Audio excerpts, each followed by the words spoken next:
हर वर्ष माघ मास के शुक्ल पक्ष की एकादशी तिथि को जया एकादशी का व्रत रखा जाता है। इस उपवास को विधिवत रखने से हर प्रकार के पापों से मुक्ति मिल जाती है और भूत प्रेत पिशाच की योनि में भी नहीं जाना पड़ता।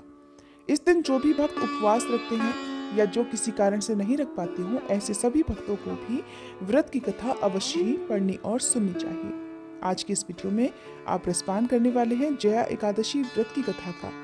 सभी एकादशी व्रतों के बारे में समय समय पर धर्मराज युधिष्ठिर भगवान श्री कृष्ण से पूछते रहते हैं। ऐसे ही एक बार माघ शुक्ल एकादशी आने पर धर्मराज युधिष्ठिर ने भगवान श्री कृष्ण से बड़े विनीत स्वर से पूछा, हे मधुसूदन, अब आप कृपा कर मुझे माघ मास के शुक्ल पक्ष की एकादशी के संबंध में भी विस्तार पूर्वक बताइए। शुक्ल पक्ष की एकादशी में किस देवता का पूजन करना चाहिए और इस एकादशी व्रत की कथा क्या है, उसके करने से किस फल की प्राप्ति होती है। तब भगवान श्री कृष्ण इस प्रकार कहने लगे, हे धर्मराज, माघ मास के शुक्ल पक्ष की एकादशी को जया एकादशी कहते हैं। इस एकादशी के उपवास से मनुष्य भूत प्रेत पिशाच आदि की योनि से मुक्त हो जाता है। अतः इस एकादशी के उपवास को विधि अनुसार करना चाहिए। अब मैं तुमसे जया एकादशी के व्रत की कथा कहता हूँ, ध्यान पूर्वक श्रवण करो। एक बार देवताओं के राजा देवराज इंद्र नंदन वन में भ्रमण कर रहे थे। चारों तरफ किसी उत्सव का सा माहौल था। गंधर्व गीत गा रहे थे और गंधर्व कन्याएं नृत्य कर रही थी। वहीं पुष्पवती नामक गंधर्व कन्या ने माल्यवान नामक गंधर्व को देखा और उस पर आसक्त होकर अपने हाव भाव से उसे रिझाने का प्रयास करने लगी। माल्यवान भी उस गंधर्व कन्या पर आसक्त होकर अपने गायन का सुरताल भूल गया, जिससे संगीत की लय टूट गई और संगीत का सारा आनंद बिगड़ गया। सभा में उपस्थित देवगणों को ये बहुत बुरा लगा। ये देखकर देवेंद्र भी रुष्ट हो गए।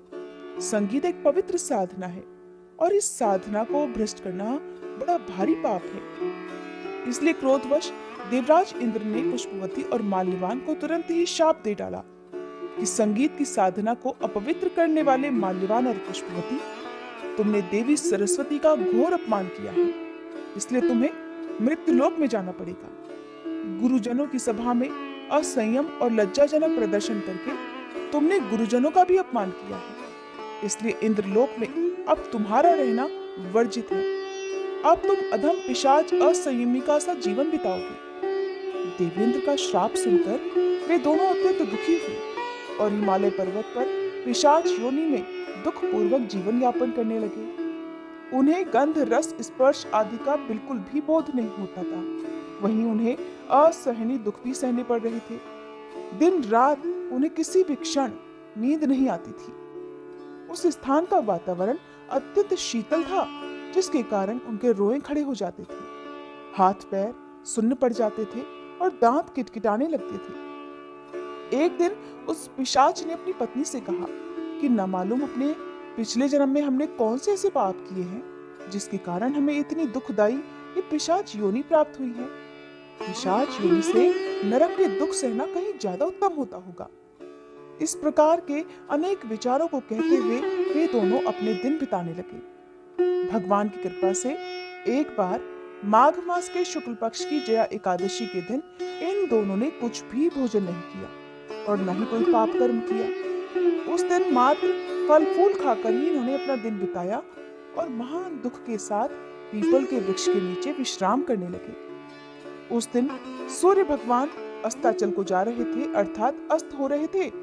वह रात उन दोनों ने एक दूसरे से सटकर बड़ी कठिनता से काटी। दूसरे दिन प्रातः काल होते ही प्रभु की कृपा से इन दोनों की पिशाच योनि से मुक्ति हो गई और पुनः अपनी अत्यंत सुंदर अप्सरा और गंधर्व की देह धारण करके तथा सुंदर वस्त्रों और आभूषणों से अलंकृत होकर वे दोनों स्वर्गलोक को चले गए। उस समय आकाश में देवगण तथा गंधर्व इनकी स्तुति करने लगे। फिर नागलोक में जाकर इन दोनों ने देवेंद्र को दंडवत प्रणाम किया। देवेंद्र को भी उनके इस दिव्य रूप को देखकर महान आश्चर्य हुआ।